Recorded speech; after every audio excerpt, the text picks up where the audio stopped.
दोस्तों, महात्मा बुद्ध कहते थे कि मानव शरीर स्वास्थ्य का रहस्य है। इसलिए अतीत पर शोक मत करो, भविष्य की चिंता मत करो। बुद्धिमानी तो यही है कि आप ईमानदारी से अपने वर्तमान में जिए।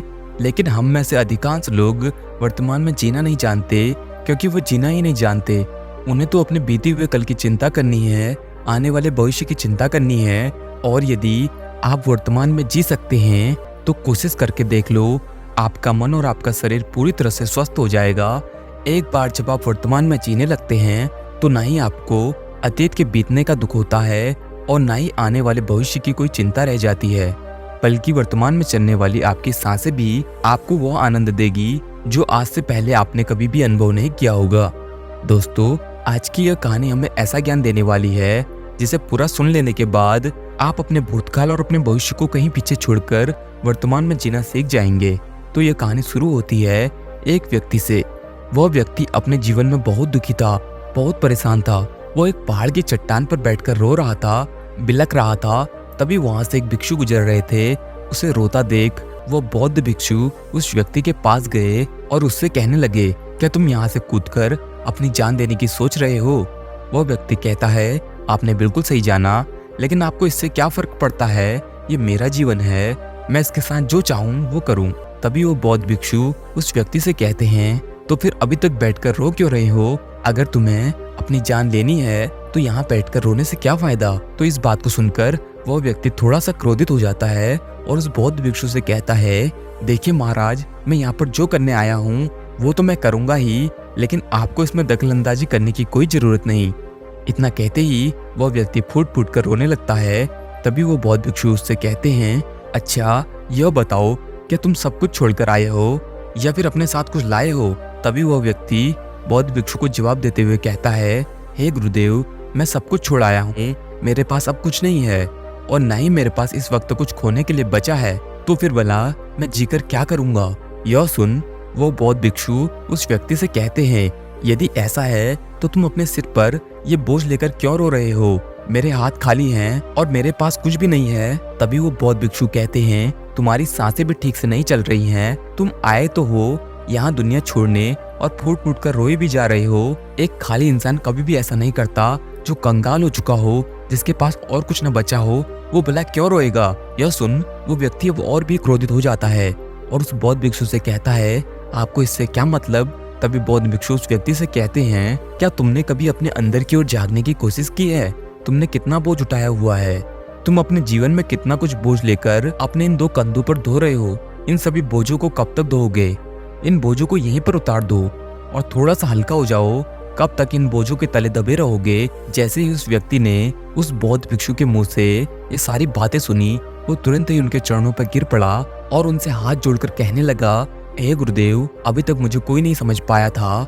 यहाँ से कई लोग आए और गुजर गए, लेकिन किसी ने भी मुझसे यह सब नहीं कहा। आपने तो मेरे मन की बात पढ़ ली, यहाँ तक कि मेरे घर वाले भी मुझे नहीं समझ पाए, लेकिन आपने एक बार में ही मुझे पूरी तरह से जान लिया है। आगे वो व्यक्ति बौद्ध भिक्षु से कहता है, क्या आप मेरी इस समस्या का समाधान कर सकते हैं? बौद्ध भिक्षु कहते हैं, कहाँ है समस्या? वो व्यक्ति कहता है, मेरे घर पर है, आप मेरे साथ चलिए। वो बौद्ध भिक्षु उस व्यक्ति से कहते हैं, नहीं, समस्या तुम्हारे घर पर नहीं है। वो व्यक्ति कहता है, नहीं नहीं गुरुदेव, समस्या मेरे घर पर ही है, आप एक बार मेरे साथ चलकर तो देखिए। वो बौद्ध भिक्षु उस व्यक्ति को समझाते हुए कहते हैं, समस्या तुम्हारे घर पर नहीं, तुम्हारे भीतर है। क्या तुमने कभी अपने भीतर झांकने की कोशिश की है? सारी समस्याएं तुम्हारे भीतर हैं। जब तक तुम उसका समाधान नहीं करोगे तो तुम्हें हर जगह हर समय समस्या ही दिखेगी। और यदि समस्या तुम्हारे घर पर है तो तुम इस पहाड़ की चोटी पर क्या कर रहे हो? तुम तो कह रहे थे कि तुमने पीछे सब कुछ छोड़ दिया है, अपना घर, अपने परिवार, अपने सगे संबंधी।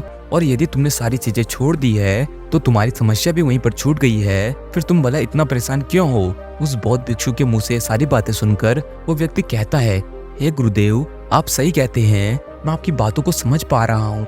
कमी तो मेरे ही अंदर है, मैं किसी काम का नहीं हूँ। मैं जब भी कोई काम करने जाता हूँ तो सब बिगाड़ देता हूँ। मेरे हाथों सारे काम गड़बड़ हो जाते हैं। मैंने आज तक कोई भी काम ढंग का नहीं किया, मेरी तो किस्मत ही खराब है।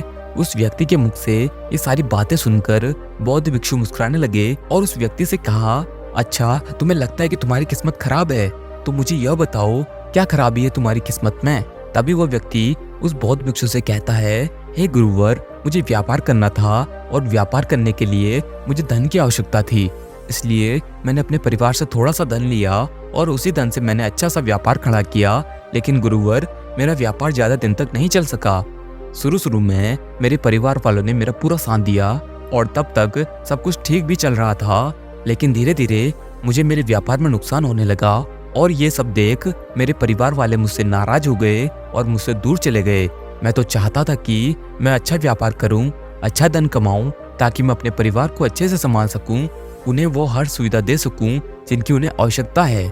मैं तो सब उन्हीं के लिए कर रहा था, लेकिन वो लोग मुझे समझ नहीं पाए और मुझे ही इसका जिम्मेदार ठहराते हैं। और मुझे भी यही लगता है कि मैंने गलत किया, क्योंकि मेरा भी एक मित्र है, उसने मेरे साथ ही व्यापार शुरू किया था, लेकिन उसको देखो, उसका व्यापार बहुत अच्छा चल रहा है।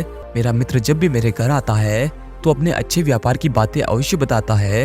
वो हमेशा यह कहता रहता है कि किस तरह से उसने अपने दम पर व्यापार को खड़ा किया है और उसे चलाने में भी वो सक्षम है, किस तरह से उसने जी तोड़ मेहनत की और अपने व्यापार को उन ऊंचाइयों तक ले गया। ये सब सुन मेरे परिवार वाले भी मुझसे कहते हैं, देख वो तेरा मित्र है, उसने अपने व्यापार को कहां से कहां ले गया और तूने तो हमारी जमा की हुई पूंजी भी गवा दी, हमारा नुकसान करा दिया। मेरे परिवार वाले मुझसे हमेशा यही कहते रहते हैं कि तेरे बस का कुछ नहीं है। इन तानों को सुनकर मैं बड़ा परेशान हो चुका था, इसलिए मैंने कर्जे लिए और नया व्यापार खड़ा किया। लेकिन वहां पर भी मुझे मुंह की खानी पड़ी और मेरा व्यापार पूरी तरह से चौपट हो गया। अब तो हालत यहाँ तक आ चुकी है कि मेरा घर भी अब गिरवी पड़ा हुआ है। अब आप ही बताइए गुरुवर, मैं क्या करूं? तभी वो बौद्ध भिक्षु उस व्यक्ति से कहते हैं, अच्छा तुम्हें यह पता है कि तुम्हारा मित्र तुम्हारे पास क्यों आता था? तभी वो व्यक्ति कहता है, हाँ मुझे अच्छी तरह से पता है। वो मुझे मेरे घर वालों के सामने नीचा दिखाने के लिए आता था, मेरी बुराई करने आता था। वो यह जताने आता था कि वो मुझसे व्यापार में कई गुना आगे है, श्रेष्ठ है। वो चाहता है कि मैं उसकी सफलता देखकर दुखी रहूं, तड़पता रहूं और परेशान रहूं। तभी वो बौद्ध भिक्षु उस व्यक्ति से कहते हैं, क्या तुम उसके व्यापार को देखकर सच में दुखी रहते थे? वो व्यक्ति कहता है, हाँ, इतना अच्छा व्यापार उसने खड़ा किया है और मेरा व्यापार चौपट हो गया, तो ये देखकर मुझे तो दुख होगा ही ना गुरुवर, मुझे तो जलन होगी ही। तभी वो बौद्ध भिक्षु उस व्यक्ति से कहते हैं, तुम्हें दुख किस बात का था, अपनी असफलता का या फिर दोस्ती की सफलता का? तभी वो व्यक्ति उस बौद्ध भिक्षु से कहता है, अपने असफल होने पर मुझे इतना पछतावा नहीं था, लेकिन मेरा मित्र इतना सफल हो चुका था, उसे देखकर मुझे ईर्ष्या होती थी, मेरे अंदर जलन की भावना उत्पन्न होती थी और मैं यह देखकर दुखी रहता था, पछताते रहता था, तड़पता रहता था। तभी वो बौद्ध भिक्षु उस व्यक्ति से कहते हैं, इसका अर्थ तो यह हुआ, अगर तुम्हारा मित्र भी असफल हो जाए तो तुम्हें खुशी होगी? तो वो व्यक्ति कहता है, जी हाँ, मुझे बड़ी खुशी होगी अगर वो असफल हो जाए, उसका व्यापार चौपट हो जाए। ये सुन बौद्ध भिक्षु फिर से एक बार मुस्कुराने लगे और उस व्यक्ति से कहते हैं, इसका अर्थ तो यही हुआ कि तुम्हारी खुशी तुम्हारे मित्र पर निर्भर करती है। यदि वो चाहे तो तुम्हें खुश कर दे और यदि वो चाहे तो तुम्हें दुखी कर दे, क्योंकि तुम खुद से ना तो खुश हो सकते हो ना ही दुखी। तुम तो अपने मित्र के गुलाम बनकर रह चुके हो और अगर यही बात है तो तुम्हारी समस्या का कोई समाधान नहीं है, क्योंकि तुम्हारी खुशियाँ और तुम्हारी तकलीफें ये सब दूसरों के व्यवहार पर निर्भर करती है। तुम्हारे कर्मों से तुम्हारा तो कुछ हुआ नहीं, ना तुम अपने कर्मों से खुश हो सके और ना ही दुखी, इसलिए तुम्हारी समस्याओं का मैं कोई समाधान नहीं कर सकता। तभी वो व्यक्ति उन बौद्ध भिक्षु से कहता है, हे गुरुवर, ऐसा मत कहिए, मुझे आपसे बात करते करते बहुत आशा आपसे हो गई है कि आप ही वो हैं जिन्होंने मुझे जाना है, मुझे समझा है। हे गुरुवर, मैं आपसे विनती करता हूँ कि मेरी इस समस्या का समाधान मुझे आप बताइए। तभी वो बौद्ध भिक्षु उस व्यक्ति से कहते हैं, जब हम दूसरों से आशा बांध लेते हैं तब हम दूसरों पर पूरी तरह से निर्भर हो जाते हैं। अगर मैं तुम्हें कोई भी रास्ता ना बताऊं, मैं तुम्हें तुम्हारी समस्या का समाधान ना दूं, तो तुम इसी तरह से दुखी रहोगे, रोते रहोगे, बिलखते रहोगे। और अगर मैं कोई रास्ता तुम्हें बता दूं, मैं तुम्हें कोई समाधान बता ही दूं, तो हो सकता है तुम्हें कुछ मिल जाए। लेकिन एक बात हमेशा याद रखना कि जो तुम्हारा मित्र तुम्हारे घर पर आता है यह तुम्हें बताने के लिए कि किस तरह से उसने अपने व्यापार में वृद्धि की, किस तरह से उसने कड़ी मेहनत की, जो तुम्हें दुखी करने आता है।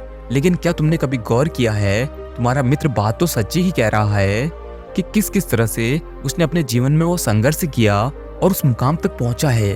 तो उसने अपने अनुभव की ही बात तो तुम्हें बताई है। अब चाहो तो तुम उस अनुभव का इस्तेमाल कर सकते हो, या फिर तुम उस अनुभव को व्यर्थ ही जाने दे सकते हो और अपने मन में ईर्ष्या का भाव उत्पन्न कर सकते हो।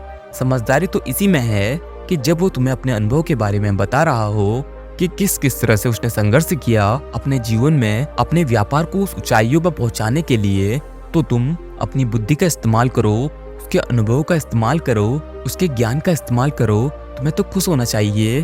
तुम्हें जो अनुभव चाहिए था तुम्हारा मित्र आकर तुम्हें घर पर ही दे रहा है, और इस पर तो तुम्हें अपने मित्र का आभार प्रकट करना चाहिए, क्योंकि घर बैठे बैठे तुम्हें वो अनुभव प्राप्त हो रहा है जो तुम अपने जीवन से प्राप्त नहीं कर सके।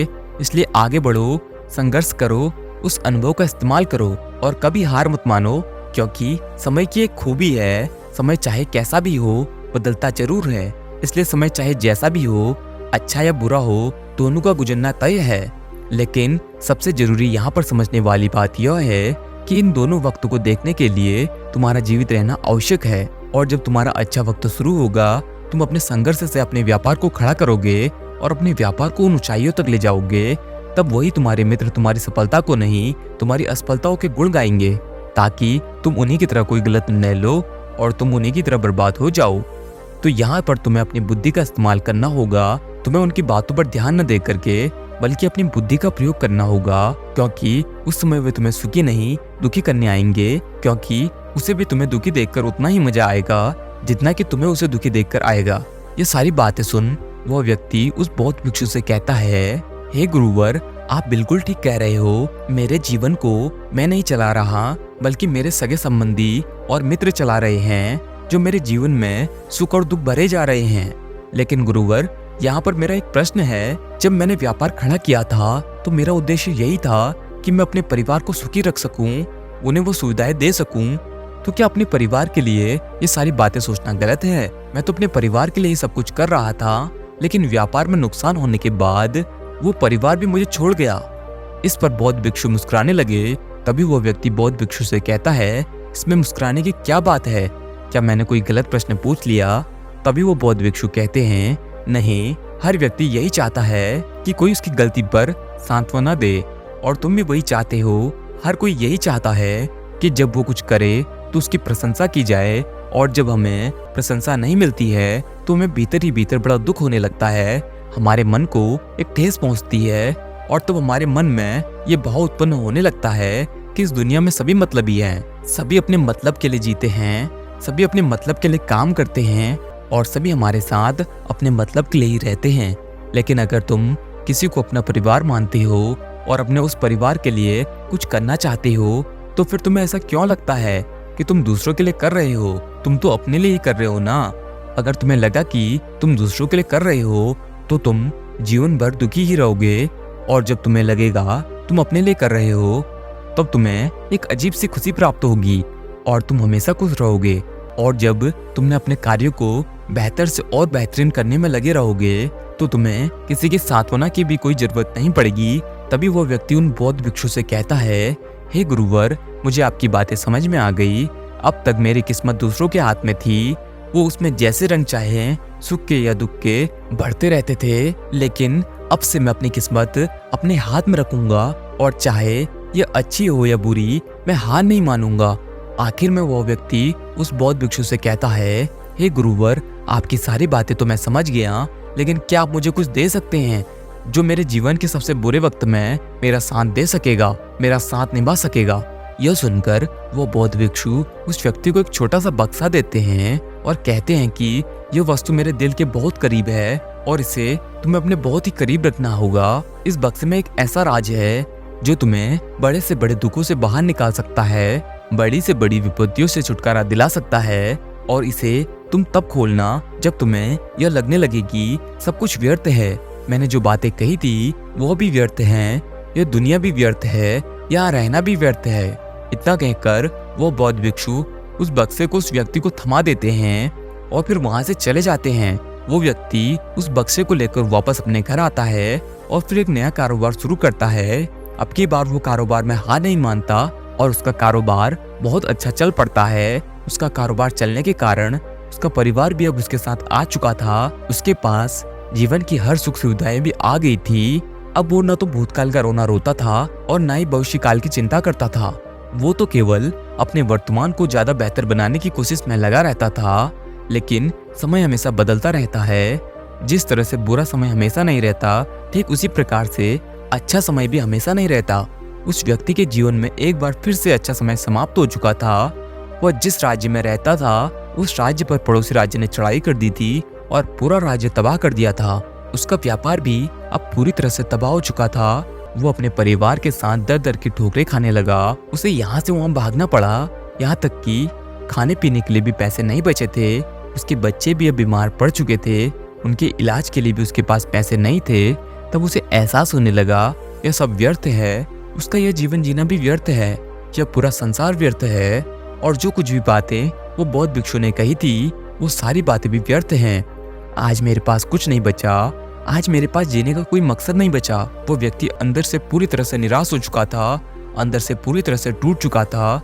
वो व्यक्ति यह सब सोच ही रहा था, तभी उसकी नजर उस बक्से पर पड़ी जो उसे बौद्ध भिक्षु ने दिया था। फिर उस व्यक्ति ने उस बक्से को खोला। उस बक्से में एक पर्ची थी जिसमें यह लिखा था कि आपकी नई जिंदगी की शुरुआत कहीं से भी हो सकती है। आपके पास सोने का सिक्का हो ना हो, लेकिन आपके पास वो हिम्मत तो है, कुछ ना कुछ आप अवश्य ही कर लेंगे। उस पर्ची को पढ़ने के बाद उस व्यक्ति के मन में एक बार फिर से आशा की लहर दौड़ पड़ी और उसने अपने जीवन में फिर से हिम्मत बांध ली और उन ऊंचाइयों को छूने के लिए फिर से मेहनत करने लगा।